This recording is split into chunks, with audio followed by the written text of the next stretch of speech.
Sa mga nagbabalak mag-road trip sa Pangasinan, pwede niyong subukan ng ilang ipinagmamalaking putahe doon. Kabilang dyan ang inihaw na isda sa bayan ng Bulinaw na kung tawagin ay unicorn fish at ang katakam-takam na lechon sa bayan ng Alcala. Makibalita tayo kay Roland Umangay ng GMA Dagupan. Ipinarada sa mga kalsada sa Alcala, Pangasinan ang mga lechong ito. Gusto raw ng mga residente na ipakilala ang kanilang lugar bilang isa sa may pinakamasarap na produktong lechon sa kanilang probinsya. Kaya inilunsad nila ngayong taon ang kanilang unang Lechon Festival. Ang mga ginamit na lechon sa parada, ginastosan ng mga balikbayang nagbabakasyon sa lugar. Ito kasi ang bihirang mangyari pag bakasyon, masarap ang lechon.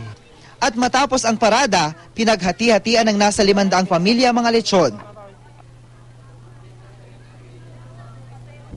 Ang mga taga-Bulinaw naman, ipinagmamalaki ang unicorn fish o sungayan na sagana sa kanilang lugar. Kahit kakaiba ang itsura ng isdang ito dahil sa taglay nitong sungay, marami ang nawiwiling kumain nito dahil sa masarap at malinamnam nitong lasa. Kasi para at least kakaiba, hindi na siya kagaya ng ibang seafoods.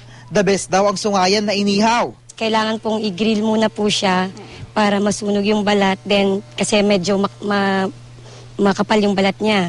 Pag nasunog na po, saka natin siya tatanggalin yung balat. Samahan pa ito ng arosep, kamatis at mangga, pati na ng ibang lamang dagat. At syempre, huwag kalimutan ng sausawang toyo at kalamansi. Perfect ang putahe sa mga nakabakasyon, lalo na sa beach ngayong tag-init. Specialty daw dito yan, ma'am, yung sungayan. From Bulinaw talagang sungayan yung ano. Oo, kasi lalo na pag naliliwa sa dagat, ito yung mga main baon ng mga tao. So pag lumabas ka ng ibang bansa, ito yung mamimiss mo. So, namiss ko to matagal. Ayos. So, Sakto. tikman natin. It's worth the trip. Sarap.